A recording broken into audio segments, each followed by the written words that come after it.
이어서 목포에서 전해드립니다. 5.18 민주화운동 당시에 국가폭력 피해를 당한 대학생과 교수, 언론인 등이 국가로부터 정신적 손해배상을 받게 됐습니다. 광주지법 민사 13부 정영호 부장판사는 5.18 유공자 39명이 국가를 상대로 낸 손해배상 청구 소송 2건에 대해 원고 일부 승소 판결을 냈습니다. 재판부는 유공자들의 피해 정도 등을 고려할 때 최소 640여만 원에서 최대 1억 8천만 원까지 모두 19억 3천여만 원의 위자료 지급을 명했습니다. 이들은 5.18 당시 시위 참여와 취재 거부 등을 주도했다는 이유로 계엄군에 끌려가 심한 구타와 고문 등을 당했습니다.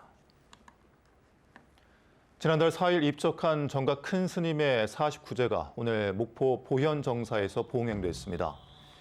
불교식 장례 예법에 따라 치러진 이번 49제에는 보현정사 스님과 지역민 등 100여 명이 참석했습니다. 지역의 어려운 학생을 돕기 위해 장학회를 운영하며 기부 문화 확산에 동참했던 정각 큰 스님은 목포의 한 병원에서 폐렴으로 치료를 받다 87세를 일기로 입적했습니다. 한편 보현정사 2대 주지에는 영산정각원 대표인 도안 스님이 취임했습니다. 해남군이 지역민들의 생활체육 기반 확충을 위해 추진한 송지파크 골프장이 준공됐습니다.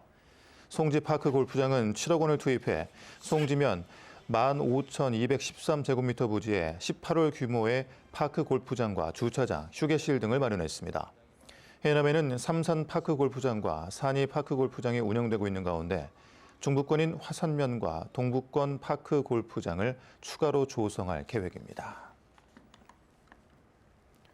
최근 해남에서 풀베기 작업을 하던 50대가 벌에 쏘인 뒤 숨지는 등 전남에서도 벌 쏘임 사고가 급증하고 있습니다.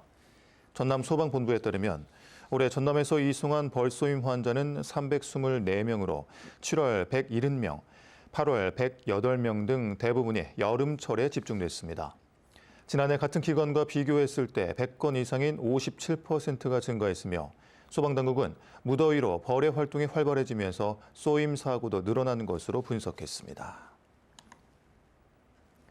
어젯밤 10시 50분쯤 신안군 흑산도 예리양 수협 위판장 인근 해상에서 60대 남성이 바다에 빠진 채 발견돼 해경에 구조됐지만 숨졌습니다. 숨진 남성은 43톤급 경주 선적 오징어잡이 배 선원으로 앞서 오전 7시쯤 태풍 피항을 위해 흑산도에 들어온 것으로 알려진 가운데 해경은 이 남성이 동료 선원들과 술을 마신 정황이 있는 것으로 보고 정확한 경위를 조사하고 있습니다. 이상으로 목포 MBC 5시 뉴스를 마칩니다. 함께해 주신 여러분 고맙습니다.